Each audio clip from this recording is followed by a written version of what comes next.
சந்தர்ப்பத்திற்காக நான் ஆண்டவருக்கு நன்றி செலுத்துகிறேன். தேவன் நல்லவர். ஹல்லேலூயா, ஹல்லேலூயா.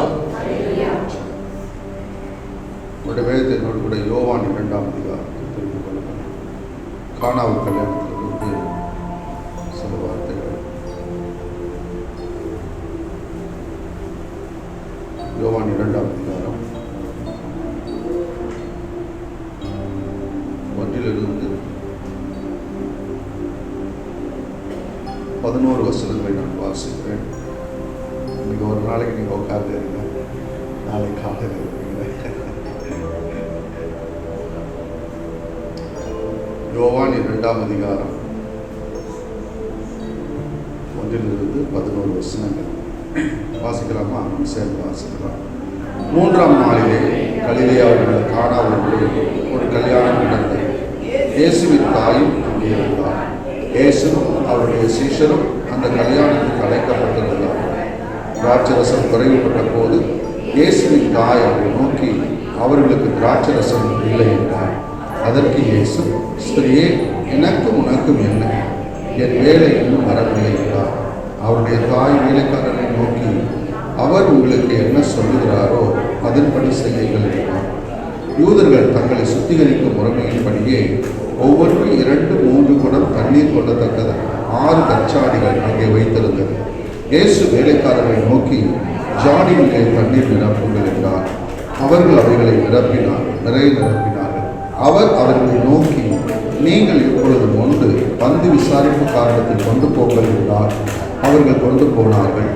அந்த திராட்சரசம் எங்கே இருந்து வந்ததென்று தண்ணீரை கொண்ட வேலைக்காரருக்கு தெரிந்ததே அன்றி பந்தி விசாரிப்பு காரனுக்கு தெரியாதனால் அவன் திராட்சரசமாய் மாறின தண்ணீரை ருசி பார்த்த போது மணவாளனை அழைத்து, எந்த மனுஷனும் முன்பு நல்ல திராட்சரசத்தை கொடுத்து ஜனங்கள் திருப்தி அடைந்த பின்பு ருசி குறைந்ததை கொடுப்பான், நீரோ நல்ல ரசத்தை இதுவரைக்கும் வைத்திருக்கிறே என்றார். இவ்விதமாக இயேசு இந்த முதலாம் அற்புதத்தை கலிலேயாவில் கானாவிலே செய்து தம்முடைய மகிமையை வெளிப்படுத்தினார். அவருடைய சீஷர்கள் அவரிடத்தில் விசுவாசம் வைத்தார்கள். தங்களை முடிச்சார். அன்பின் ஆண்டவரே, இந்த நல்ல மாலை வேளைக்காக நாங்கள் உங்களை துதிக்கிறோம். அப்பா, நீர் எங்கள் மத்தியில் இருக்கிறதற்காக நாங்கள் நன்றி செலுத்துகிறோம். உங்களுடைய சமூகம் ஆண்டவரே எங்களுக்கு ஆனந்தமானது. ஆண்டவரே, எத்தனை ஆச்சரியமான தேவன்! உளையான சேற்றிலிருந்து எங்களை தூக்கி எடுத்தவர், அந்தகார இருளிலிருந்து எங்களை ஆச்சரியமான ஒளிநடத்தில் எங்களை நடத்தின ஒரு தேவன். இன்றைக்கு உங்களுடைய பிள்ளைகளாய் நாங்கள் ஆண்டவரை வாழ, ஆண்டவரை உண்மை அறிந்து உமக்குள்ளாய் ஆண்டவரை இருக்கடி எங்களுக்கு பாராட்டின கிருபைகளுக்காக நன்றி. ஆண்டவரே, இந்த நாளுக்காக நாங்கள் நன்றி செலுத்தின நாளில் ஆண்டவரை வாசித்த வசனங்களை எங்களுக்கு ஆசீர்வதித்து கொடுங்க. எங்களோடு கூட பேசுங்க. பலத்தினாலும் அல்ல, பராக்கிரமத்தினாலும் அல்ல, என் ஆவினால் ஆகும் என்று சொன்ன தேவன் தம்முடைய ஆவினாலே ஆண்டவரை காரியங்களை செய்வாராக. நீர் பேசணும், நீர் இடைப்படணும், நீர் உணர்த்தணும், நீர் ஆசீர்வதிக்கணும். ஆண்டவரே ராஜா, உம்முடைய வசனம், உம்முடைய வார்த்தை வல்லமை உள்ளதப்பா. எங்களுக்கு இந்த மாலை வேளையிலே தேவை ஆண்டவரே. உம்முடைய வார்த்தையினால் எங்களுக்கு ஆண்டவரே உயிர்ப்பித்து நடத்துவீரான். உடைய கரங்களில் ஒப்புக் கொடுக்கிறோம். இயேசுவின் நாமத்தில் ஜெபிக்கிறோம் நல்ல பிதாவே. ஆமென், ஆமென்.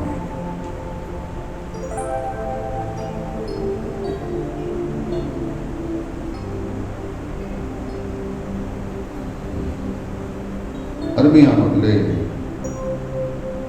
இந்த இடத்தில் ஒரு திருமண காரியத்தை குறித்து பார்க்கிறோம். இந்த சம்பவம் பல நேரங்களிலே திருமணங்களிலே பகிர்ந்து கொள்வார். ஆனால் இது ஒரு நல்ல வேத பகுதி. இதிலிருந்து நாம் கற்றுக்கொள்ள வேண்டிய காரியங்கள் இருக்கிறது. நான் ஒழுங்காக பிரசங்கம் பண்ணுறேன்னு இருக்கிறியா? சரி, சுற்றி வர்றான். சரி, ஆம்பாட்டில் சுற்றட்டும், நோ ப்ராப்ளம். சரியா? முதலாவது நாம் இந்த வேத பகுதியில் பார்க்கக்கூடிய ஒரு ஆள்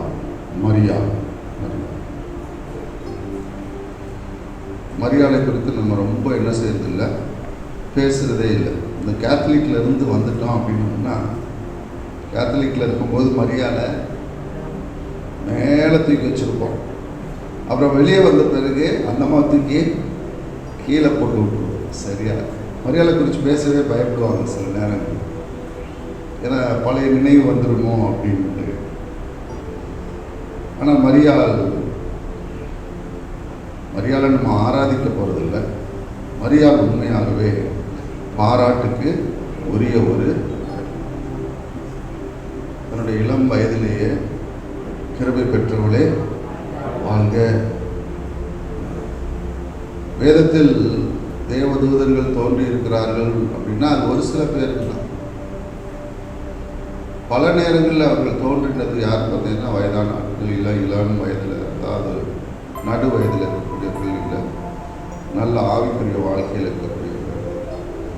ஆனால் மரியாளுக்கு ஆண்டவர் இளம் வயதிலேயே ஒரு டீனேஜ்லேயே தோன்றிடுவார். நல்ல ஒரு பெண். இந்த சம்பவத்தில் நாம் பார்க்கக்கூடிய நல்ல காரியங்கள் மரியாதை குறித்து என்ன? இந்த திருமணத்தில் ஒரு குறைவு பட்டது. என்ன குறைவு என்றால் திராட்சரசம் குறைந்து போனது. குறைந்து போய்கொண்டே இருக்கிறது.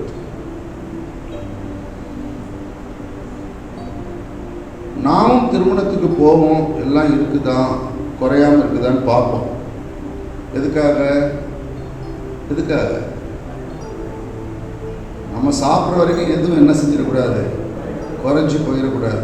அதுக்கப்புறம் குறைஞ்சா நல்ல வேலை நம்ம என்ன பண்ணிட்டோம், சாப்பிட்டுட்டோம். பிரியாணியில் இப்போ பீஸே இல்லையா? சாப்பிட்ற ஆட்களுக்கெல்லாம் பீஸ் எல்லாம் இல்லையா? இருதயத்துலையும் இல்லை, இலையிலையும் இல்லை.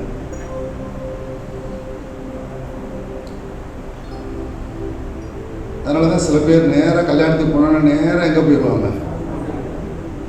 நேராக போயிடுவாங்க, பந்திக்கு போயிடுவாங்க. சாப்பிட்டுட்டு அப்புறம் பொண்ணு மாப்பிள்ளை 11 மணி ஆனாலும் அங்கே தான் இருப்பாங்க. நம்ம என்ன பண்ணிடுவோம், முதலாக போய் சாப்பிடுவோம். நான் சில திருமணங்களில் சில ஆட்களை பார்த்துட்டு சாப்பிட போகலாமான்னுவோம். நீங்கள் இன்னும் சாப்பிடலையா பாஸ்டர்? விவரமே இல்லையே இந்த உள்ளேக்காரங்களுக்கு அப்படின்னு நினைப்பாங்க. நாங்கள் வரும்போதே சாப்பிட்டு தான் பாஸ்டர் வந்தோம், நேராக போய் ஒரு குடி பிடிச்சிட்டு தான் வந்தோம் அப்படின்னு நம்மளுக்கு அட்வைஸ் பண்ணுவோம். பாஸ்டர் இனிமேல் நீங்கள் என்ன பண்ணணும்னா வரும்போதே என்ன செய்யணும், சாப்பிட்டு வாங்க பாஸ்டர். அதனால் நாம் சில நேரங்கள் அக்கறை உள்ளவர்களாக இருப்போம். எல்லாம் இருக்குதாங்க, அது நமக்காக. ஆனால் மரியா 3வது வசனம் சொல்லுது, திராட்சை ரசம் குறைவுபட்ட போது இயேசுவின் தாய் அவரை நோக்கி அவர்களுக்கு திராட்சை ரசம் இல்லை என்றார். ஒரே ஒரு வசனம் தான். ஆனால் அந்த வசனத்திலே, அந்த வார்த்தையில் மரியாள் ஒரு அக்கறை உள்ள ஒரு பெண்ணாய் இருக்கிறதை நாம் பார்க்க. திருமண வீட்டிலே ஒன்று இல்லை என்ற பொழுது ஏதாவது செய்யணும் அப்படின்ற ஒரு எண்ணம் அவளுக்குள் தோன்றிடும். இன்றைக்கு நாம் வாழக்கூடிய உலகம் பயங்கர சுயநலமான ஒரு உலகத்தில் வாழ்ந்து கொண்டோம். ரொம்ப சுயநலம் பெருகி கொண்டே போகிறது. பொதுநலம் அப்படின்றது இல்லவே இல்லை. ஒரே ஃப்ளாட்டில் இருக்கிறோம் அப்படின்னோம்னா காரை நிப்பாட்டும் போது கூட அடுத்த ஆளுக்கு நிப்பாட்ட முடியுமா, அவர் நிப்பாட்டுறதுக்கு ஓரளவுக்கு வழி, அதெல்லாம் பார்க்க மாட்டேன். நான் நிப்பாட்டிட்டேன்னா அவன் நிப்பாட்டுறான், நிப்பாட்டாமல் போகிறேன், எனக்கு அதை பற்றி எனக்கு ரோட்டில் அந்த காரை ஓட்டிகிட்டு வரோம். அங்கங்கே அவங்க என்ன செய்கிறாங்க. இப்போ கூட ஒரு ஆட்டோக்காரர் நிப்பாட்டிக்கிட்டார். நான் ஆன் அடிக்கிறேன், உள்ளேருந்து இறங்கி வந்து பார்த்துட்டு அப்புறம் தான் எடுக்கிறேன். எடுத்தோம் லேசாக முன்னாடி தள்ளிட்டு இப்படின்றார். போகலாம் நீ போடா அப்படின்றார். இடிச்சிருச்சுன்னா நம்ம காரில் இடி போடுவோம். அப்புறம் அவருக்கு நான் பதில் சொல்லணும். சரி, நம்ம நிப்பாட்டும் பொழுதே மற்ற காரு பைக் ஏதாவது போகிறதுக்கு நம்ம வழி இருக்குதா, அதை பற்றிட்டா. உலகம் இன்றைக்கு ரொம்ப சுயநலமானதாய் மாறிக்கொண்டே, மற்றவர்களை குறித்து அக்கறை இல்லாத ஒரு உலகமாகிக்கொண்டு. ஆனால் மரியாள் உங்களுக்கும் எனக்கும் கற்றுக் கொடுக்கிற ஒரு காரியம், ஒரு அக்கறை எடுக்கிற ஒரு பெண்ணாய் அவள் இருந்தால், இந்த வீட்டில் இந்த திருமணத்தில் திராட்சரசம் இல்லை, நம்ம எதையாவது செய்யணும், இந்த குறையை நம்ம நீக்கணும் அப்படின்ற ஒரு அக்கறை அவளுடைய இருதயத்தில் இருந்தது. கிறிஸ்தவ விசுவாசிகளாக இருக்கக்கூடிய நாம் மற்றவர்களை குறித்து அக்கறை எடுக்க, யாராக இருந்தாலும் சரி, மதங்களுக்கு அப்பாற்பட்டு. சில பேர் கிறிஸ்டியன்ஸ் அவங்க ஹிந்துவா, அப்போ எனக்கு ஒன்றும், யாராக இருந்தாலும் சரி, எந்த மதமாக இருந்தாலும் சரி, எந்த நம்பிக்கைகள் அவர்கள் இருந்தாலும் சரி, அவங்க என்ன சோசியல் ஸ்டேட்டஸில் இருந்தாலும் சரி, நாம் மற்றவர்களை குறித்து அக்கறை எடுப்பதற்கு நாம் அழைக்கப்பட்டிருக்கிறோம். பிரியமான ஆண்டவர் அப்படிப்பட்டவர்களாக இருப்பதற்கு ஆண்டவர் விரும்புகிறார். தேவனுடைய அன்பை ருசி பார்த்த நாம் சுயநலமானவர்களாய் நாம் ஒரு காலம் வாழ முடியாது. ஆண்டவர் நமக்கு உதவி செய்வாராக.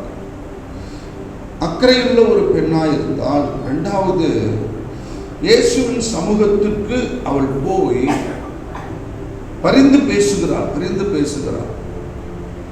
ஒரு ஜெபமாய் நாம் அதை எடுத்துக்கொள்ள முடியும். இன்றைக்கு இயேசு கிறிஸ்து லிட்டரலாக சரீர பிரகாரமாக இல்லை, ஆனால் தேவ சமூகத்துக்கு போய் அவள் தேவனிடத்தில் மன்றாடுகிற ஒரு ஆளாக இருந்தாள்.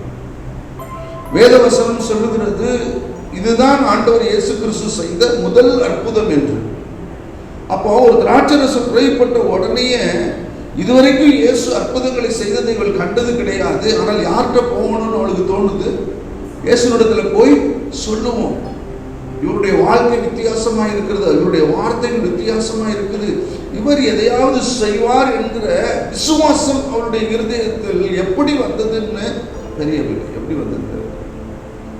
நேரா இயேசுனிடத்தில் போய் அந்த குடும்பத்திற்காய் பரிந்து பேசுகிற ஒரு ஆளாய் இருந்தார். இந்த உலகத்தில் நாம் அக்கறை உள்ளவர்களாய் இருக்கிற பொழுது நாம் மற்ற ஜனங்களுக்கு செய்யக்கூடிய ஒரு மிகப்பெரிய உதவி என்றால், நாம் அவர்களுக்காக தேவ சமூகத்திலே செய்யக்கூடிய ஜெபம்.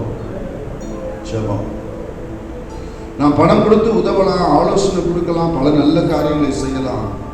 ஆனால் மற்றவர்களுக்காக நாம் ஜெபிக்கக்கூடிய ஒரு ஜெபம் இருக்குது பாருங்க, அது வல்லமையான ஒரு காரியம். நாம் உணர்ந்து கொள்ள வேண்டும்.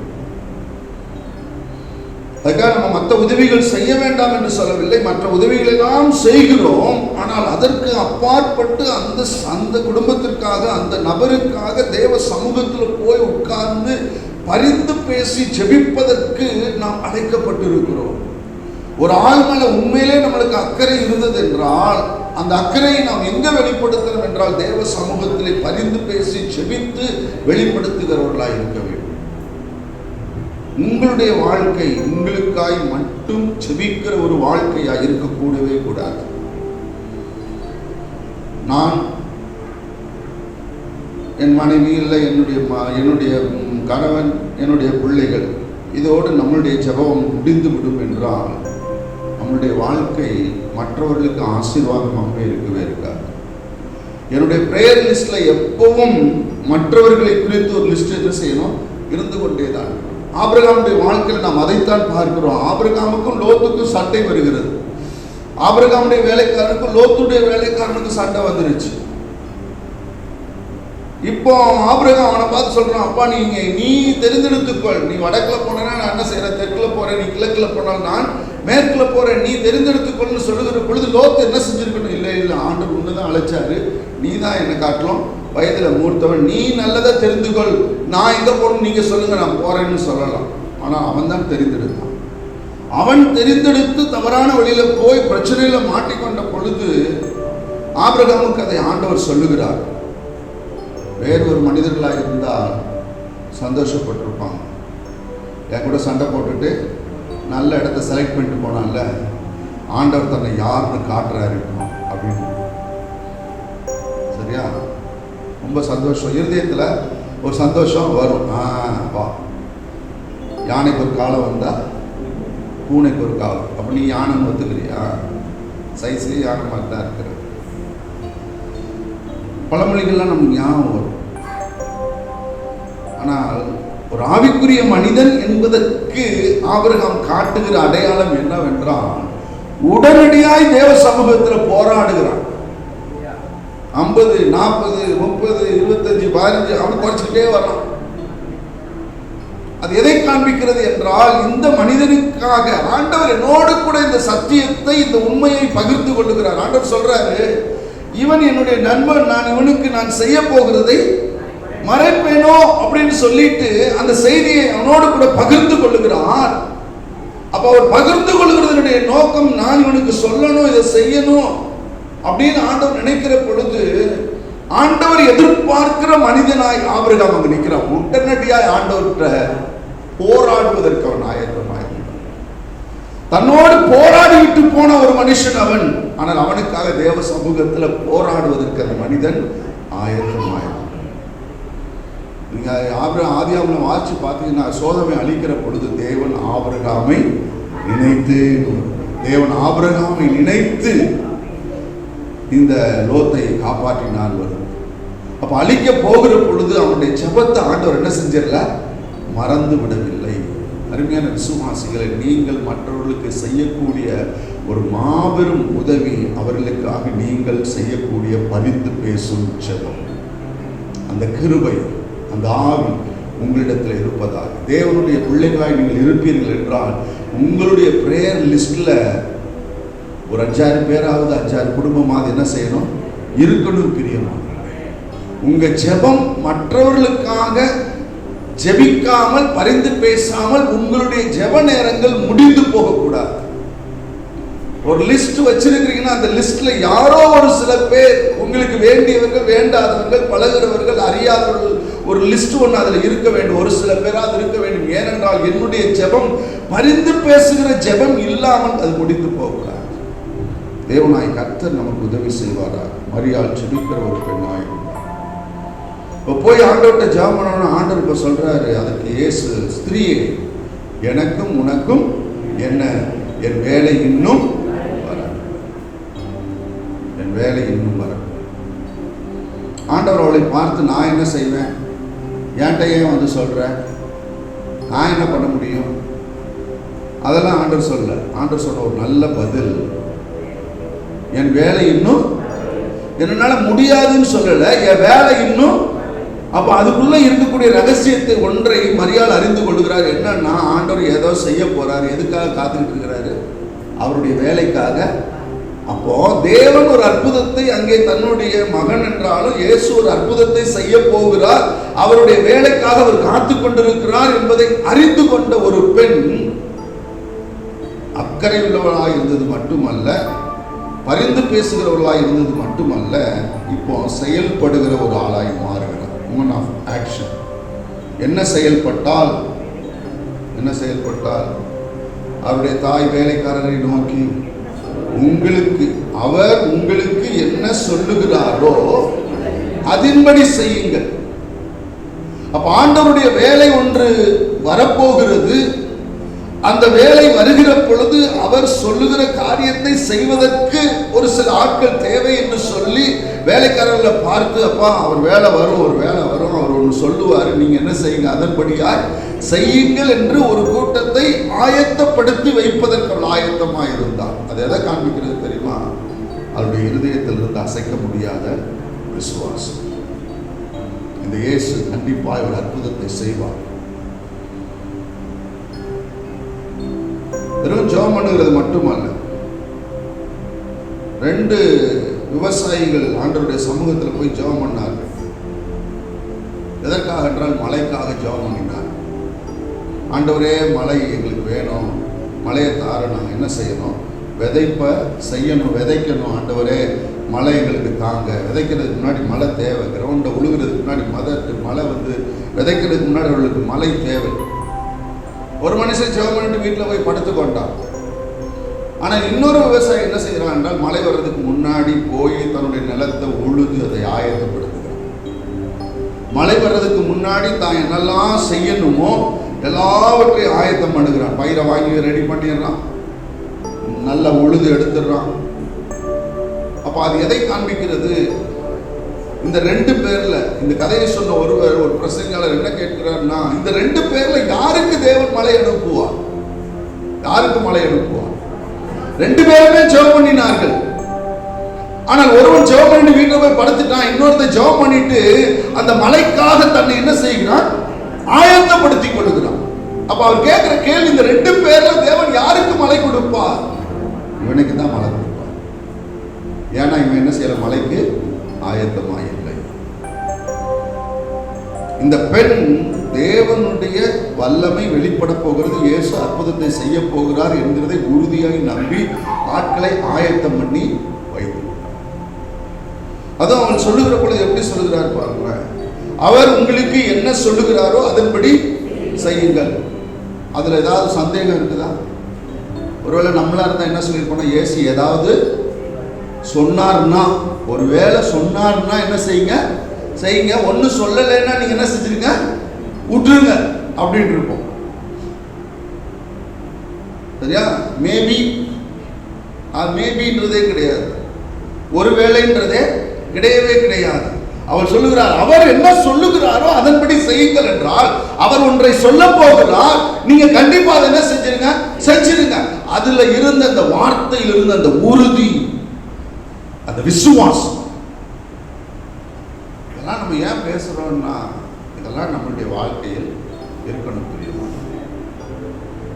ஒவ்வொரு வார்த்தையும் மரியாதை எப்படி பேசியிருக்கிறார், கவனமாய் பேசியிருக்கிறார். தேவன் அந்த கிருபையை கொடுக்கணும். நம்ம பேசுகிற பொழுது நம்மளுடைய வார்த்தைகள் நம்மளுடைய விசுவாசத்தை, உறுதியை வெளிப்படுத்தக்கூடிய வார்த்தைகளாக இருக்கணும். சில பேர் பேசுனாங்கன்னா அவங்கள்ட்ட விசுவாசமே அதுல வெளிப்படவே படாது. ரெண்டாவது, அந்த வார்த்தையை கேட்டோம் என்றால் அது நம்ம விசுவாசத்தை சேர்த்து என்ன செஞ்சிடும், அழிச்சிடும், புதைச்சிட்டு தான் போவாங்க அவங்க. அதனாலதான் எல்லார்ட்டையும் நம்ம பழகவே கூடாது, எல்லாருடைய வார்த்தையும் நம்ம கேட்கவே கூடாது. சில பேர் எப்பட்டா அவர் ஏதாவது சொல்லுவாருன்னு வெயிட் பண்ணும், சில பேர் எப்பட்டா அவர் சொல்லுவாருன்னு அதுக்கு முன்னாடியே கிளம்பிடுறாங்க. இன்றைக்கு விசுவாசிகள் பேசுகிறதே சரி கிடையாது. பல நேரங்களில் பல பேர் பேசினார்கள் என்றால் அப்படியே அந்த வார்த்தையில் அவ்வளவு விசுவாசம், அவ்வளவு கலக்கம், அவ்வளவு வேதனை தான் இருக்குமே தவிர அதில் வார்த்தை சொல்லுகிறார், அவர் உங்களுக்கு என்ன சொல்லுகிறாரோ அதன்படி செய்யுங்க. அது ஒரு அசைக்க முடியாத ஒரு விசுவாசம் அவளுடைய இருதயத்துல. அப்போ ஒரு விசுவாசத்தோடு ஆண்டவர்கிட்ட போகிறாள், ஒரு விசுவாசத்தோடு கூட ஆண்டவர்கிட்ட சொல்றான். ஆண்டவர் ஒன்ன சொல்றாரு, ஆனாலும் அந்த விசுவாசத்தை இழந்து போகாமல் அதே விசுவாசத்தோடு அவர்களை ஆயத்தம் பண்ணுவதற்கு அவள் ஆயத்தமாயிருந்தார். தேவன் நம்முடைய இருதயத்திலே நல்ல ஒரு அக்கறை உள்ள ஒரு ஆவியை போடுவாராக, நல்ல பரிந்து பேசுகிற ஒரு ஆவியை போடுவாராக. ஆண்டவருடைய அற்புதங்களுக்காய் நம்மை ஆயத்தப்படுத்திக் கொள்ள ஆண்டவர் கிருபை செய்வாராக.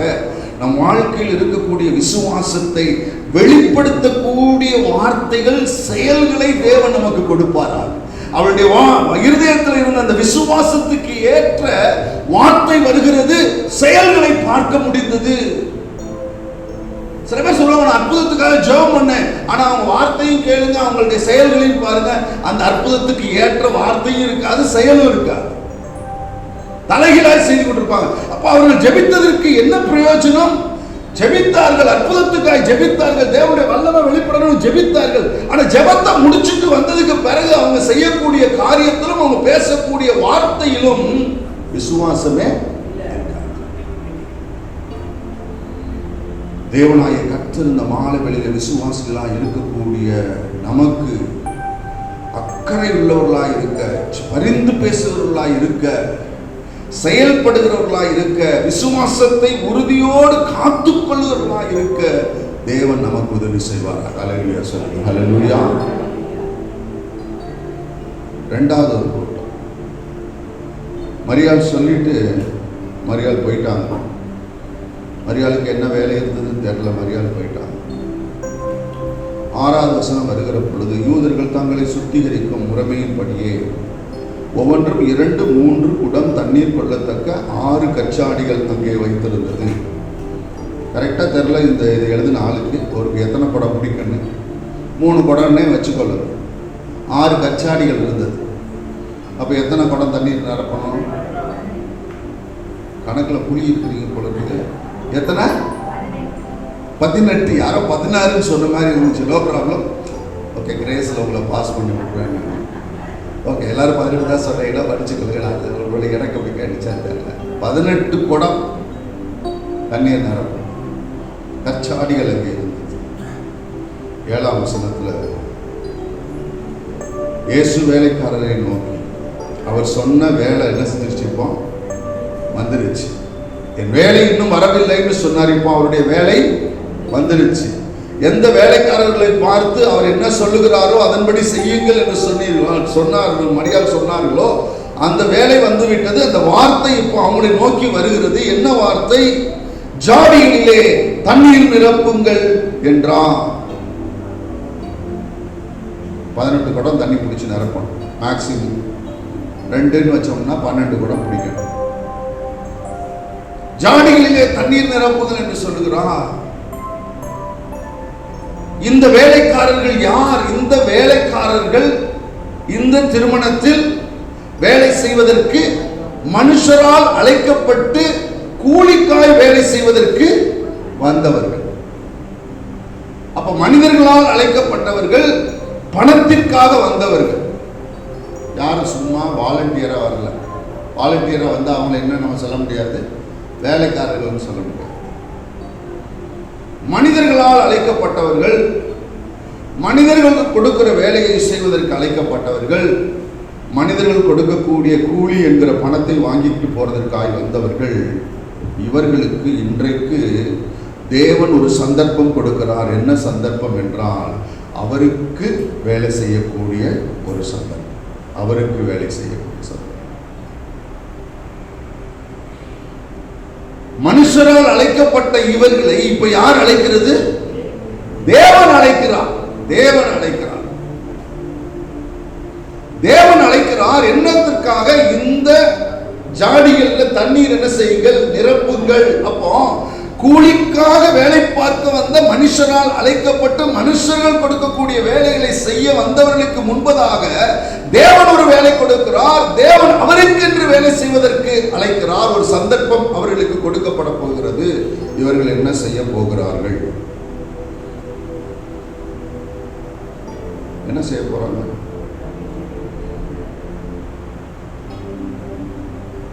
நான் எத்தனையோ என்னுடைய ஊழிய வாழ்க்கையில் நான் எத்தனையோ பேரை பார்த்துருக்குறேன். நான் ஒரு நாளைக்கு 1000 ரூபான்னு பேசிட்டு வந்தாங்க அப்படின்னா 300 ரூபாய்க்கு கூட வேலை பார்க்க மாட்டாங்க. 300 ரூபாய்க்கு கூட வேலை பார்க்க மாட்டாங்க. ஓபி அடிக்கிறதுல மன்னர்கள். அதில் இந்த கார்பெண்டர் வேலை ஒரு தடவை காலேஜில் நடந்துச்சு. 10:30 மணிக்கு வருவாங்க. 10 மணிக்கு வர வேண்டிய வேலைக்கு, கவர்மெண்ட் வேலை மாதிரி.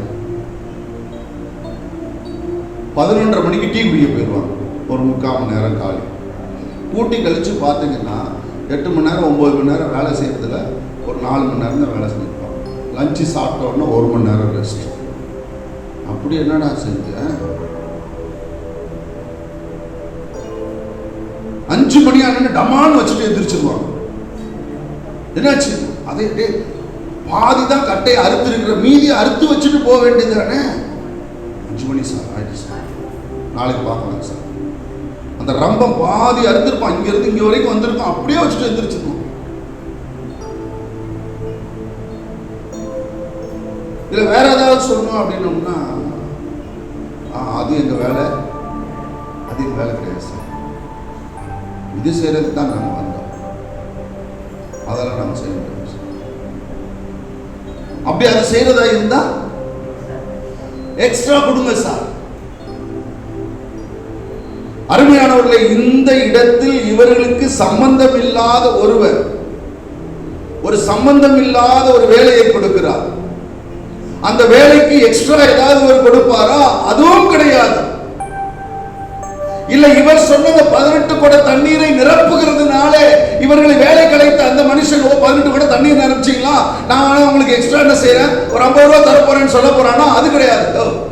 அவர் சொன்னாருன்னா நீங்க போய் யார்கிட்ட கேளுங்க, அவர்கிட்ட போய் கேளுங்க ஏன்னு சொல்லக்கூடிய உலகமே. நான் சொன்னா நீங்க சொல்லல சார், சொல்லல இல்ல. ஓ அருமையானவர்களே, இந்த உலகத்தில் தேவனுடைய பிள்ளைகளாய் இருக்கக்கூடிய உங்களுடைய வாழ்க்கையில் அவருக்கு ஊழியம் செய்வதற்கு உங்களுக்கு ஆண்டவர் சந்தர்ப்பம் கொடுத்து கொண்டேதான் இருக்கிறார். சந்தர்ப்பம் உங்களுடைய வாழ்க்கையில் எப்பொழுதும் கொடுத்து கொண்டேதான் இருக்கிறார். உங்களுடைய வாழ்க்கை உலகத்தின் வேலையோடு கூட முடிந்து போகும் என்றால், உங்களுடைய வாழ்க்கை உலகத்துக்கு மட்டும்தான் பிரயோஜனமாய் இருக்கிறது, அது தேவனுடைய ராஜ்யத்துக்கென்று தேவனுக்கென்று பிரயோஜனமாய் இல்லை என்றால், இந்த வாழ்க்கையை நீங்கள் வாழ்ந்ததினால் பெரிய பிரயோஜனம் ஒன்றுமே கிடையாது. இவர்கள் மனிதர்களால் அழைக்கப்பட்டவர்கள், மனிதர்கள் சொல்லக்கூடிய வேலையை செய்கிறவர்கள், பணத்துக்காக வந்தவர்கள். ஆனாலும் இன்றைக்கு இவர்களுக்கு முன்பதாக ஒரு சந்தர்ப்பம் கொடுக்கப்படுகிறது. தேவனுக்கு ஊழியம் செய்வதற்கென்று, தேவனுடைய வேலையை செய்வதற்கென்று ஒரு சந்தர்ப்பம் கொடுக்கப்படுகிறது. என்ன செய்தார்கள்? பணமும் கிடையாது, எக்ஸ்ட்ராவும் கிடையாது. வசனம் சொல்லுகிறது, அவர்கள் அவைகளை நிரப்பினார். மனிதர்களுடைய வேலைக்காரராய் இருந்தவர்கள் இயேசுடைய வேலைக்காரர்களாய் மாறினார். உலக வேலையை செய்தவர்கள் தேவனுடைய ராஜ்யத்தின் வேலைக்காரர்களாய் மாறுகிறார்கள்.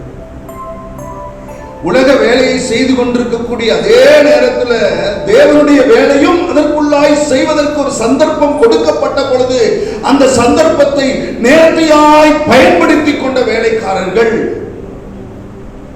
அவர்களுக்கு அப்போஸ்தலர்கள் என்ற பட்டம் கிடையாது, அவர்களுக்கு சீஷர் என்ற பட்டம் கிடையாது, அவர்களுக்கு பிஷப் என்கிற பட்டம் கிடையாது, அவர்களுக்கு வேற பாஸ்டர் என்ற பட்டம் கிடையாது, அவர்களுக்கு எந்த விதமான பட்டமும் கிடையாது.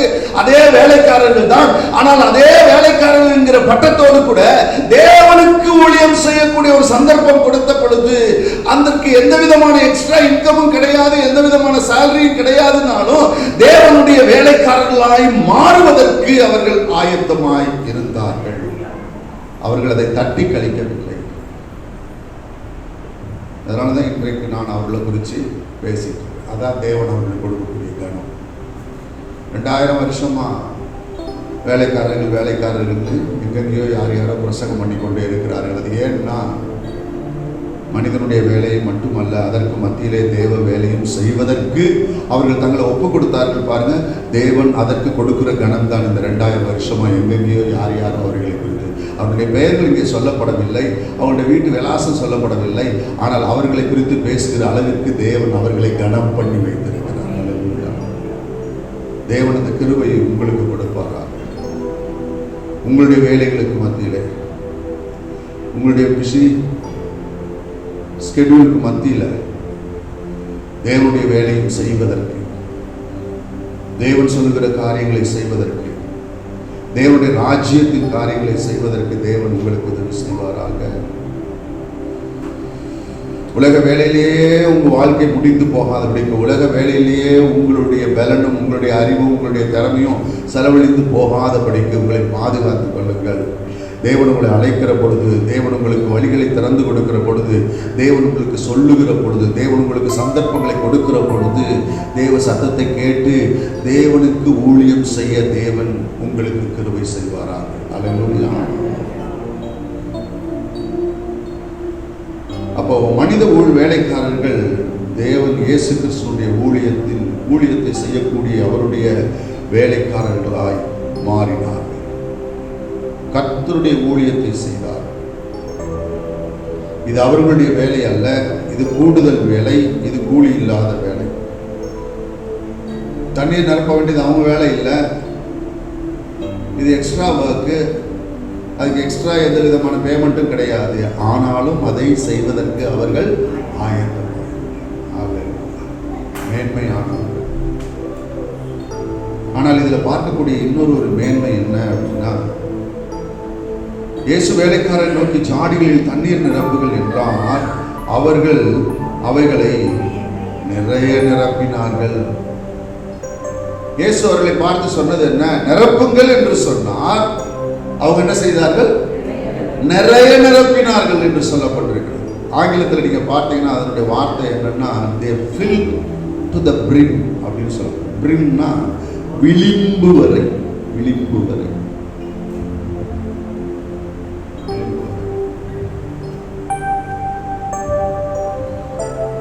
6 கச்சாடிகள் இருக்குது, 18 குடம் தண்ணி ஊற்றணும்.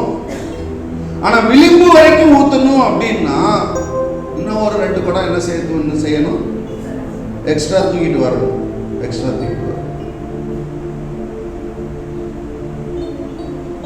சில சில பேர் நம்மளுக்கு டீ ஊற்றுனா கூட முக்கா கப்பு தான் ஊற்றுவாங்க.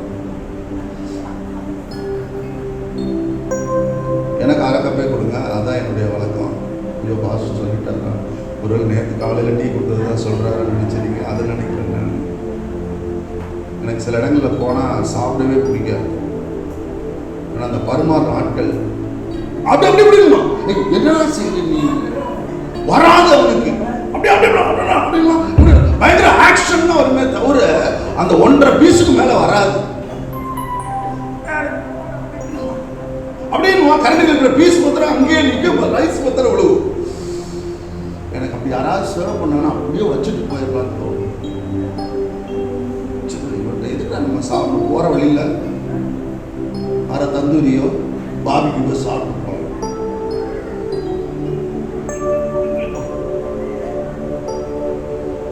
பார்த்தோம் அப்படியே கலக்கி எடுப்பான். சார் நிறைய போட போற போலக்கு நினைச்சா எதுக்கு கலக்கணும்?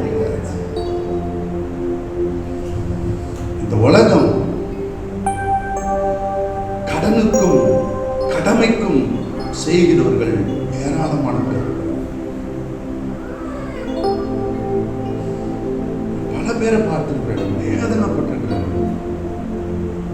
தேவனுடைய ராஜ்யத்தில் தேவனுடைய வேலையில ஏண்டா அப்படி இருக்கிறாங்க அப்படின்னு அங்கலாய்ப்பேன். சில பேரை நிப்பாட்டி போனின்னு போயிடு, செய்யவே வேண்டாம்.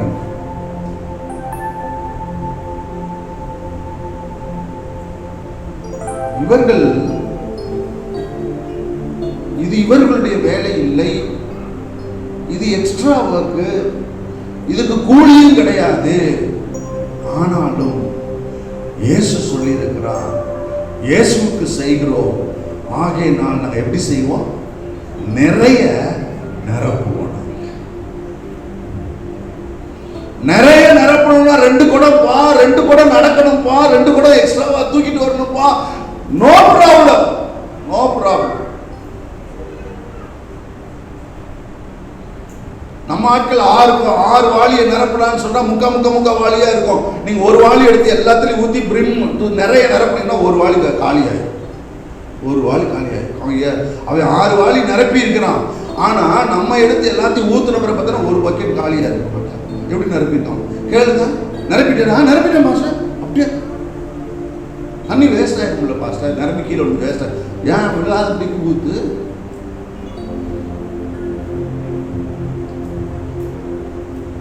இந்த இருதயம் அதை சின்ன வயசுலேருந்து எங்கள் அம்மா எங்களுக்கு சொல்லிக் கொடுத்த ஒரு காரியம், சின்ன வயசு சம்பவத்தை செய்கிறத திருந்த செய்வதை சொல்லிக் கொடுப்பாங்க. அம்மா ஒரு ஹார்ட் பேஷண்ட். எங்கள் வீட்டில் 4 பிள்ளைகளும் எல்லாரும் வேலை செய்யணும். கிரைண்டர் கிடையாது, வாஷிங் மிஷின் கிடையாது, மிக்சி கிடையாது, எதுவுமே கிடையாது வீட்டில். எல்லாம் அம்மி இருக்கும், ஆட்டு உரல் இருக்கும், கையில் துவைக்கணும், எல்லாமே நம்ம தான் செய்யணும். அம்மா மட்டன் குழம்புமா, மசாலா அரைச்சி தருவியா, தேங்காய் அரைச்சி தருவியா, அரைச்சிடலாம். மா இட்லிமா, தோசைமா, மாவாட்டி கொடுப்பியா, ஆட்டி கொடுக்குறோம். எங்கள் அம்மா முதல் பக்கத்தில் உட்காந்துப்பா, 2 பிள்ளைகள் தான் உட்காந்து சொல்லி கொடுத்துருக்குறாங்க. அழகாக சொல்லி கொடுப்போம், எப்படி ஆட்டணும், எப்படி தள்ளி விடணும், கையை உள்ளே விட்டுக்கிட்டு கூட எப்படி தள்ளணும், எப்போ தள்ளணும், கல் அங்கே இருக்கும்போது தள்ளணும், கல் இங்கே வரும்போது கையை எடுத்துருக்கணும்டா, அழகாக சொல்லி சோத்திரம் எனக்கு தாய்க்கா. அப்படி செய்கிற பொழுது சொல்லி கொடுப்பாங்க, செய்கிறத திருந்த செய்யுங்களா.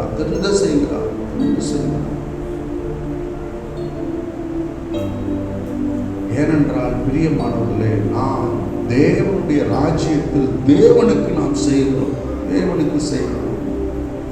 அது எதுவானாலும் சரி, இது என் தேவனுடைய வேலை. இந்த வேலையை நான் ஒரு காலம் குறையாய் செய்கிறதே இல்லை.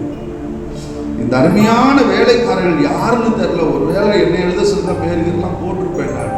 ஆனால் ஆண்டவர் பேரெல்லாம் போட சொல்ல, அதெல்லாம் வேண்டாம்ப்பா, விடுப்பா. அவங்களே எதிர்பார்க்கல, பேரெல்லாம் வேண்டாம் எங்களுக்கு சொல்றாங்களா தெரியல. வேலைக்காரர்கள் நிரப்புங்கள்னு இயேசு சொன்னான், நிறைய நிரப்ப. அப்படிப்பட்ட ஒரு ஆவி உங்களுக்கு இருக்கும் என்றால், கர்த்தருடைய வேலையை நான் அசதியாக ஏனோ தானோன்னு கடனுக்கு செய்கிற ஒரு ஆளாய் அல்ல, சிறப்பாய் செய்வேன் என்று நீங்கள் எண்ணுவீர்கள் என்றால், உங்களுடைய வாழ்க்கையுடைய ஆசீர்வாதத்தை ஆண்டவர் பார்த்து பார்த்து பார்த்து நிரப்புவார். நான் ஒரு வாலிப வயதில் இருந்த பொழுது, எந்த வயசு +2 முடித்திருக்கிறேன். நான் +2 முடிச்சு நான் ரட்சிக்கப்பட்டேன். 1 இயர் கழிச்சு பாஸ்டர் எனக்கு வேலை கொடுத்தார். எனக்கு அவர் கொடுத்த வேலை சபையை நல்லா பெருக்கிடணும், பிஎஸ்எஸ் எல்லாம் ரெடி பண்ணணும். அப்போ பாயும் சேர் தான். அங்கே தான் ஆண்டவர் என்னை உருவாக்கினார். நான் இன்றைக்கு ஒரு வேதாம கல்லூரியினுடைய பிரின்சிபலாக நான் உட்கார்ந்துருக்கிறேன். ஆனால் ஆண்டவர் எனக்கு கொடுத்த ஆரம்ப ஊழியம் என்னென்னா, என் சபையை நான் பெருக்கி வாரத்துக்கு ஒரு தடவை நான் அதை மாப் பண்ணி, நான் பாயெல்லாம் போட்டு, சேரெல்லாம் போட்டு, ஆம்பெல்லாம் செட் பண்ணி, கீபோர்டெல்லாம் செட் பண்ணி வச்சுட்டு போகிறது தான் என் வேலை. அங்கே தான் ஆண்டவர் என்னை உருவாக்கினார். அங்கே தான் ஆண்டவர் என்னை சோதித்து பார்த்தார், என் இருதயத்தை ஆராய்ந்து பார்த்தார். நான் எப்படிப்பட்ட ஆள்ன்றது ஆண்டவர் அங்கே தான் கண்டுபிடிச்சார். அங்கே தான் ஆண்டவர் என்னை உடையத்தை உருவாக்கினார். சும்மா கடனுக்கு சேர் போடுறதில்ல. ஆண்டவர் சொல்லி கொடுப்பா, சேரை தலைமையில போட்ட உள்ள அடியில் தொடைச்சிருக்கிறேன். நான் யாரும் சொல்லலை. பாய் கிழிஞ்சு போச்சு அப்படின்னா டெய்லர் கடைக்கு போய் அவங்க வெட்டி போட்ட துணியை வாங்கிட்டு வந்து, வேஸ்டான துணியை வாங்கிட்டு வந்து பாயை வச்சு அதை தச்சு வச்சுட்டு போவேன். அன்றைக்கு ஏன் செய்தோன்னு தெரியாது. ஆனால் இன்றைக்கு ஆண்டவர் உயர்த்தி வைத்திருக்கிறார். ஏனென்றால் ஆண்டவர் அதை பார்த்த என் பாசு கூட பார்த்தது கிடையாது, பாசமாக பார்த்தது கிடையாது, அவங்க செக் பண்ணினது கிடையாது. ஆனால் அவருடைய கண்கள் எப்படி கண்கள் பெருமையானவர்களை, கர்த்தருடைய வேலையை அவர் சொல்லுகிறதற்கும் மேலாய் நேர்த்தியாய் சொல்லுவது. பாஸ்டர் அவர் சொல்லலையா பாஸ்டர்? அவர் சொல்ல மாட்டார், நிரப்ப சொல்லுவார். நிரப்பிட்டு பார்ப்பார், நீங்க எப்படி நிரப்புறீங்க? அவர் நிறைய நிரப்பினார். நிறைய நிரப்பணும் அப்படின்னா நீங்க நிறைய என்ன செய்யணும்? உழைக்கணும், கூடுதலாக வேலை செய்யணும், கூடுதல் எனர்ஜி செலவழிக்கணும், கூடுதல் பேலன்ஸ் செலவழிக்கணும், கூடுதலாய் நடக்கணும். இவங்க நிறைச்சதுக்கு பிறகு இப்போ ஆண்டவர் சொல்லுகிறார், அவர் அவர்களை நோக்கி, நீங்கள் இப்பொழுது மொண்டு பந்தி விசாரிப்பு காரணத்தில் கொண்டு போங்கள் என்றார். அதே ஆட்களை தான் சொல்றாரு, நீங்க இதை கொண்டு போய் எங்க கொடுங்க? பந்தி விசாரிப்பு காரணம். சரி, நிறைச்சதோட முடிஞ்சிச்சுன்னு அவங்க நினைச்சிருப்பாங்க, முடியலப்பா. இப்ப 2வது சந்தர்ப்பம் கொடுக்கப்படுகிறது. இந்த வேலைக்காரர்கள் லிஸ்ட்ல இல்லாத வேலை வாரக்காரர்கள் சொல்லியிருப்பாங்க. சரியா? நான் அதுக்கு தான் அப்பவுமே எஸ்கேப் ஆகிட்டேன். இதை திரும்ப எடுத்துட்டு போய் நிரப்புனாரு. சரி விட்டுருவாருன்னு பார்த்தா இப்போ எடுத்துட்டு போய் குடுன்னு வேற சொல்றாரு. தேவையா அவனுக்கு? மாட்டிக்கிட்டியா? மாட்டிக்கிட்டா? அதுதான ஸ்மார்ட்டா இருக்கணும். அந்த ஸ்மார்ட்னட் ஆண்டவர் சபிச்சிருவார். தேவனிடத்துல நம்ம ஸ்மார்ட்டா நடக்கவே கூடாது. தேவனுடைய சமூகத்தில் ஒரு முட்டாள போல நடக்குது. இப்ப ஆண்டவர் சொல்றார், இதை எடுத்துக்கொண்டு போய் கொடுங்கப்பா. இது போய் யோசிங்க, இவங்க எது வரைக்கும் நிரப்பி வச்சிருக்கிறாங்க? எது வரைக்கும் நிரப்பி வச்சிருக்காங்க? விழிப்பு வரைக்கும் நிரப்பி வச்சிருக்கிறாங்க. இப்போ நீங்க எப்படி அதை எடுக்கணும்? சிந்தாம செதறாம. இப்போ உங்களுக்கு நிறைய கவனம், இன்னும் நிறைய கவனம் இப்ப தேவை. இப்போ உங்க வேலை என்னவாயிருச்சு? இப்போ இன்னும் அதிகமாகி போச்சு. கொஞ்சம் கம்மியான நிரப்பி இருந்தாலும் டமாண்டு பக்கெட்டை உள்ள விட்டு டக்குன்னு தூக்கிட்டு போய் கொடுத்துட்டு வந்துருக்கலாம். இப்போ பக்கெட்டை உள்ள வேகமாக என்ன செய்ய முடியாது? விட முடியாது. பக்கெட்டே விட முடியாது.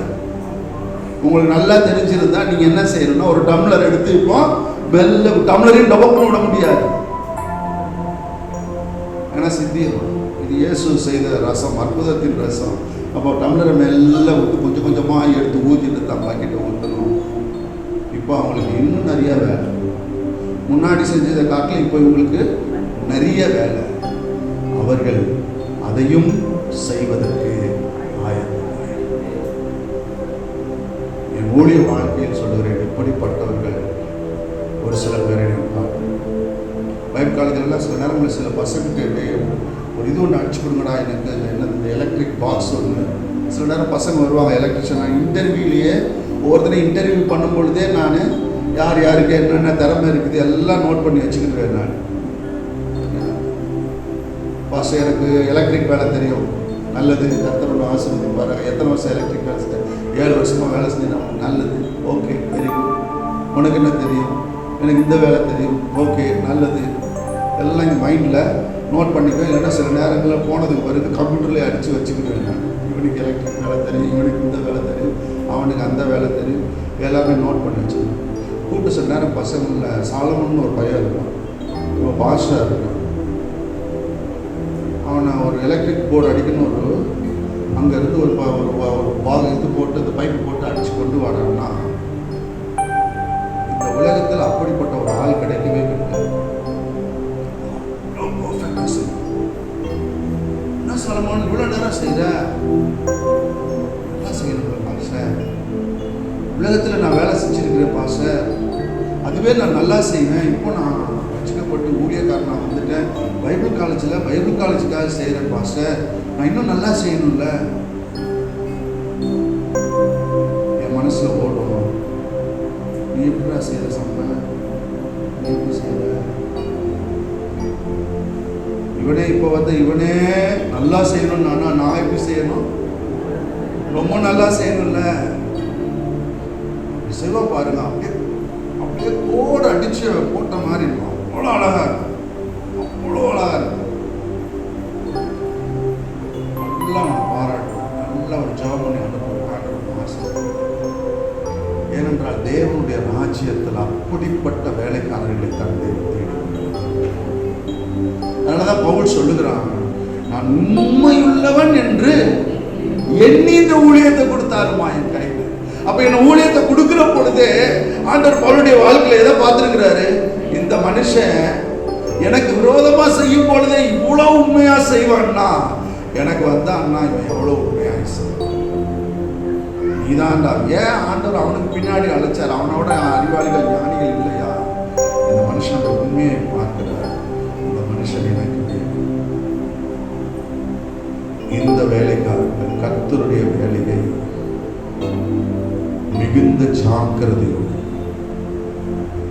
நிறைவாய் குறை வைக்கணும் தோணவே, கவனத்தோடு செய்தார், அதிகமாய் செய்தார்கள். இயேசு கிறிஸ்து இவர்களுக்கு எந்த பணமும் கொடுக்க போறது கிடையாது. இல்ல வீட்டுக்காரன் எந்த எக்ஸ்ட்ரா அமௌண்ட் கொடுக்க போறது கிடையாது. வேத வசனம் சொல்லுகிறது, இதோ சீக்கிரமாய் வருகிறேன், அவன் அவனுடைய கிரியைகளின்படி அவனுக்கு நான் அளிக்கும் பலன் என்னோட கூட வருகிறது. இந்த ஒரு கல்யாணத்தில் செஞ்சவங்களுக்கு ஆண்டவர் அங்க கொடுத்த சம்பளம் எது கொடுத்தாரான்னு தெரியாது. ஆனால் ஒரு நாள் வரும், தேவன் வருகிற பொழுது அதற்குரிய கூலியை கொடுப்பார். யாருக்கும் கடன்படுகிற ஒரு தேவன் அல்ல, கடன்படுகிற. ஜோசப்பை பார்க்குற பொழுது நான் எப்போவுமே அவன் ஜோசப் இந்த சர்ச்சுக்கு நான் எத்தனை வருஷமாக வர்றேன்னு தெரில. எனக்கு ஒரு 20 வருஷம் இருக்குமா பாஸ்டர்? 20 வருஷமாக ஜோசப்பை பார்க்குறேன். அருமையான மனுஷன். நான் பல காரியங்களை கற்றுக்கொள்கிறேன். ஒவ்வொருத்தரையும் நான் பழகிற பொழுது என்ன ஆராய்ச்சி பார்த்துருப்பேன், நான் எப்படி இருக்கிறேன். ஆனால் ஆண்டவர் என்னை நல்லா உருவாக்கியிருக்கிறார். என்னுடைய வாழ்க்கை வயதுலேருந்து 18 வயசுலேருந்து +2 எப்போ முடித்தேன்? நான் 17 வயசில் முடித்தேன். நான் அன்றையிலிருந்து ஆண்டவர் என்னை அழகாய் உருவாக்கியிருக்கிறார். நான் கடந்து போன பாதை கண்ணீரின் பாதை, ஆனால் நேர்த்தியாக ஆண்டவர் உருவாக்கியிருக்கிறார். ஜோசப்பை பார்த்துருக்கிறேன். நான் ஜோசப் கல்யாணம் பண்ணி ஒரு இடத்துக்கு வந்த உடனே அடுத்த ஆளை உருவாக்கிட்டாங்க. அருமையானது அருண் கல்யாணம் முடிச்சோன்னா அடுத்த ஆளை உருவாக்கிட்டார். நான் பார்ப்பேன், நான் கவனிச்சுக்கிட்டே தான் இருப்பேன். நான் அடுத்த ஆளை உருவாக்கிட்டேன். இப்போ Arun chief of the staff. அவர் ஹெட்டாக மாறிக்கிட்டார். ஒரு நாள் ஜோசப் அப்படி தான் இருந்தார், அவர் ஹெட்டாக மாறிட்டாருன்னா பசங்களை எல்லாம் வச்சு வேலை வைக்கிட்டார். இப்போ அவர் வேற லெவலுக்கு போயிட்டார். இப்போ அவருக்கு மேலே இன்னொரு கூட்டம் வச்சுருக்காரு. அதெல்லாம் நான் பார்க்குறேன். நான் பல சபையில் போகிறேன், பல பசங்க வாலிபர்களை நான் பார்ப்பேன். ஏன்னா என் வாழ்க்கையை நான் பார்க்குறேன். நான் எப்படி இருந்தேன்னு எனக்கு தெரியும். என்னுடைய வாலிபர்களை நேர்த்தியாக செய்யணும். ஒரு தம்பி வந்துருக்குறாங்களா, நான் அவங்க பேர் என்ன? ஜோசப் கிதியோ ஜாஷுவா பண்ணிக்கிறேன். ஜாஷுவா கிதியோன்னா அது okay. Password Gideon. Okay, Gideon பேர் தெரியல. 2 பேர் பேர் தான் எனக்கு ஜாஷுவா அருண் தான் ஞாபகம். கிதியோன். தேவனுடைய வேலையை அவர்கள் செய்தார்கள். அதை நேர்த்தியாய் செய்தார்கள். ஒரு குறை வைக்காமல் செய்தார்கள். அதிகமான பலனை கொடுக்கணும், அதிகமான நேரத்தை கொடுக்கணும் என்றால் கொடுப்பதற்கு அவர்கள் ஆயத்தமாக இருந்தார்கள். அருமையான விசுவாசிகளே, இந்த இடத்தில் இருக்கக்கூடிய உங்கள் ஒவ்வொருவருக்கும் தேவன் ஒரு வேலையை வைத்திருக்கிறார். உங்கள் ஒவ்வொருவருக்கும் ஒவ்வொரு நாளும் ஏதாவது ஒரு சூழ்நிலையில் ஒரு சந்தர்ப்பத்தை ஆண்டவர் கொடுக்கிறார். அவருக்கு ஊழியம் செய்வதற்கு நான் உங்களுக்கு சொல்லுகிறதை நன்றாய் மனதிலே பதித்துக் கொள்ளுங்கள். உங்களுடைய முழு வாழ்க்கையும் உலகத்துக்காகவே செலவழிக்கப்பட்டு, உலகத்துக்காகவே கவலைப்பட்டு, உலகத்துக்காகவே வாழ்கிற ஒரு வாழ்க்கையாய் இல்லாதபடிக்கு கவனமாய் காத்துக்கொள்ளுங்கள். ஏனென்றால் தேவனுடைய ராஜ்யத்துக்கு வருகிற பொழுது நாம் பெருமையாக எல்லா வேலைகளுக்கு மத்தியிலே தேவனுடைய ராஜ்யத்துக்குரிய காரியங்களையும் நாம் செய்வதற்கு அழைக்கப்பட்டிருக்கிறோம். நீங்க ஒருவேளை நினைக்கலாம், நான் முழு நேர ஊழியத்துக்கு அழைக்கலாம் பாஸ்டர், முழு நேர ஊழியத்துக்கு உங்களை அழைக்காமல் இருக்கலாம். ஆனால் கிறிஸ்தவ தேவனுடைய ராஜ்யத்தில் இருக்கிற ஒவ்வொருவருக்கும் ஒரு ஊழியம் உண்டு, ஒரு ஊழியம். சில நேரங்களில் சில கிறிஸ்தவ விசுவாசிகள் செய்யக்கூடிய ஊழியத்தை ஒரு பாஸ் கூட செய்ய முடியாது. பாஸ் கூட சில நேரம் செய்ய முடியாது. ஏன்னா ஒரு பாஸ்டராக இருந்து அவர் அந்த காரியத்தை சில நேரங்களில் செய்ய முடியாது. ஆனால் சாதாரண விசுவாசிகள் அருமையாக செய்வாங்க. ஏனென்றால் அது அவர்களுக்கு ஆண்டவர் கொடுத்திருக்கிறார். என்னுடைய வேதாமங்களில் நான் எல்லாமே செய்ய முடியாது, ஆனால் எனக்கு கீழே ஆட்களை கொடுத்திருக்கிறார், மாணவர்களை கொடுத்திருக்கிறார். சொன்னா போதும், அப்படியே பர்ஃபெக்டாக செய்ய முடியாது. அருமையானவர்களே, உங்களுடைய வாழ்க்கை உலக வாழ்க்கை, உலக வேலையை செய்கிற அதே நேரத்திலே தேவனுக்கு பிரயோஜனமாக இருப்பதற்கு உங்கள் வாழ்க்கையை அர்ப்பணியுங்கள். உங்கள் வாழ்க்கையுடைய நோக்கம் அதுதான். உலக வாழ்க்கையை செய்கிற பொழுது உங்களுடைய வாழ்க்கையிலே தேவனுக்கு என்ன செய்யலாம், தேவனுடைய ஊழியத்தில் என்ன செய்யலாம், எந்த ஆத்மாவுக்கு சுவிசேஷம் சொல்லலாம், எந்த ஆத்மாவுக்கு ஆலோசனை கொடுக்கலாம், எந்த ஆத்மாவுக்காக ஜெபம் பண்ணலாம், எந்த ஆத்மாவுக்கு அவர்களுக்கு கொடுக்க வேண்டிய வார்த்தையை கொடுத்து அவர்கள் நல்ல வழியில் நல்வழிப்படுத்தலாம், எதை இந்த சபையிலே செய்யலாம், இதை செய்யலாமா அதை செய்யலாமா என்று யோசித்து தேவனுடைய ராஜ்யத்திலே பிரயோஜனமாய் இருப்பதற்கு தேவன் உங்களை அழைத்திருக்கிறார். இந்த வேலைக்காரர்கள் இந்த கல்யாணத்துக்கு வருகிற பொழுது அவர்கள் கற்பனை பண்ணி பார்த்திருக்க மாட்டார்கள், நாம் இயேசுவுக்கு ஊழியம் செய்ய போகிறோம். ஆனால் ஒரு சந்தர்ப்பம் அவர்களை தேடி வந்த பொழுது அந்த சந்தர்ப்பத்தை நேர்த்தியாய் பயன்படுத்தி கொண்டவர்கள். நிரப்புங்கள் என்று சொன்னால் நிறைய நிரப்புவார்கள். அது நிறைய நிரப்புனதுனால நம்மளுக்கு பிரச்சனை ஆயிடுச்சுன்னா அதையும் வருத்தப்படாமல் அடுத்து செய்ய வேண்டிய காரியத்தையும் நேர்த்தியாய் செய்தார்கள். தேவன் அவர்களை கனம் பண்ணினார். அவங்க அந்த திருமண வீட்டில் எடுபடி வேலை செய்வதற்கு தான் வந்தார்கள். ஆனால் இன்றைக்கு நான் அவர்களை குறித்து அரை மணி நேரம் என்ன செஞ்சிருக்கிறேன், பேசியிருக்கிறேன். 2000 வருஷமாக யார் யாரோ எந்தெந்த ஆட்களோ உலகம் முழுசும் பேசுகிறாங்க. அதுதான் அவர்களுக்கு தேவன் கொடுத்த கனம். ஏனென்றால் என்னை கனம் பண்ணுகிறவர்களை நான் கனம் பண்ணுவேன் என்று சொல்கிறேன். தேவன் ஒருவருக்கும் கடன்படுகிற ஒரு ஆள் அல்ல.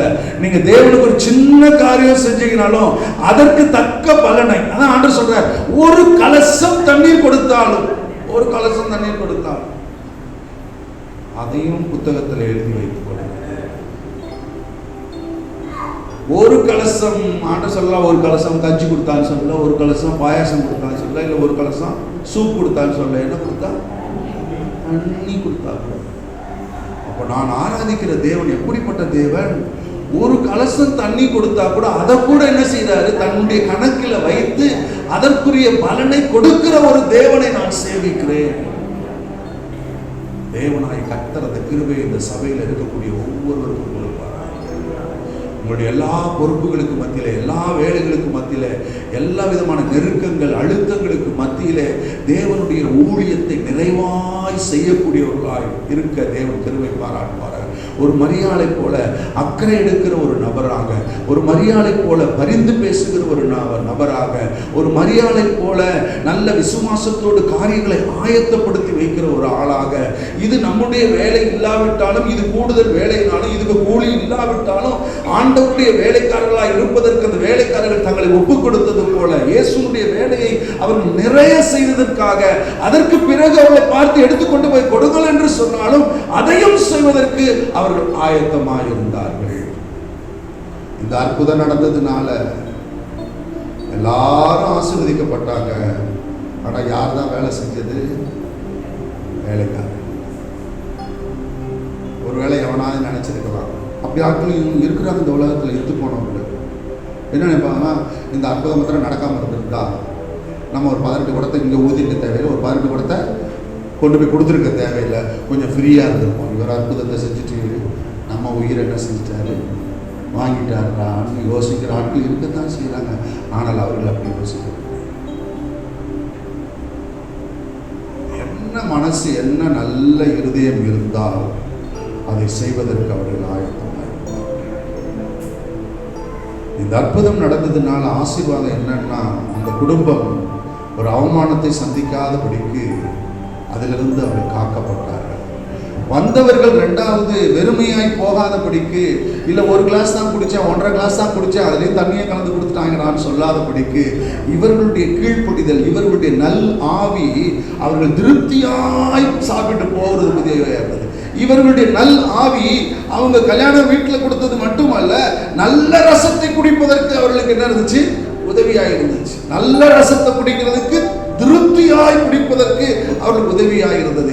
மூன்றாவது அற்புதம் என்ன அப்படின்னா, தேவன் தம்முடைய வல்லமையை அதில் என்ன செய்தார்? அந்த திருமண வீட்டில் வெளிப்படுத்தினார். இயேசு தன்னுடைய வல்லமையை வெளிப்படுத்துவதற்கு, மகிமையை வெளிப்படுத்துவதற்கு இந்த வேலைக்காரர்கள் அவருக்கு உதவியாக இருந்தார்கள். நாலாவது, சீஷர்கள் அவர் மேல விசுவாசம் வைத்தார்கள். சீஷர்கள் அந்த விசுவாசத்தை வைப்பதற்கு இயேசுவுக்கு உதவி செய்யக்கூடிய ஊழியக்காரர்களாய் இந்த வேலைக்காரர்கள் நின்றார்கள். ஆனால் இந்த 4 ஆசீர்வாதமும் நடக்கிறதுக்கு வேலை செஞ்சது யாரு? வேலைக்காரர்கள். அவங்களுக்கு என்ன ஆசீர்வாதம் வந்துச்சுன்னு நம்ம சொல்லப்படலை. எக்ஸ்ட்ரா கூலி கொடுத்தாங்களான்னு தெரியல. ஆனால் தேவன் கடப்படும். ஒன்றை மனதிலே வைத்துக் கொள்ளுங்கள், நீங்கள் கர்த்தருக்கு செய்கிற எந்த ஒரு காரியமும் அவருடைய பார்வைக்கு தப்பவே தப்பாது. அவர் உங்களை கண்டிப்பாய் கனம் பண்ணுவார், கண்டிப்பாய் கனம் பண்ணுவார். ஏனென்றால் நீங்கள் அவருக்காக பிரயாசப்படுகிறீர்கள், அவரை கனப்படுத்த செய்கிறீர்கள். அவர் உங்களை கனம் பண்ணுகிறவர். கண்களை மூடி எல்லாரும் கண்களை மூடி இதனால் உங்களை ஒப்புக் கொடுங்க.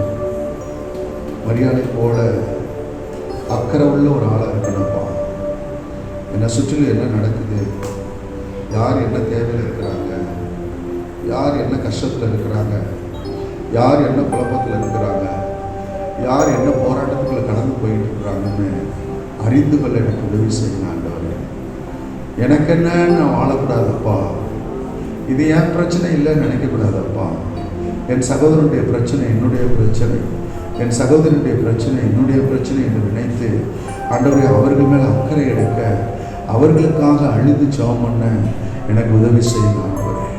யாராவது உங்கள்கிட்ட அழுதாங்கன்னா, யாராவது உங்களிடத்துலேருந்து அவருடைய பாரத்தை உங்கள்கிட்ட ஷேர் பண்ணாங்கன்னா, ஒன்றை தெரிந்து கொள்ளுங்கள், தேவன் அவர்களுக்காக பரிந்து பேச அந்த நபருடைய துக்கத்தை உங்கள் இருதயத்துக்கு டிரான்ஸ்ஃபர் பண்ணியிருக்கிறார்.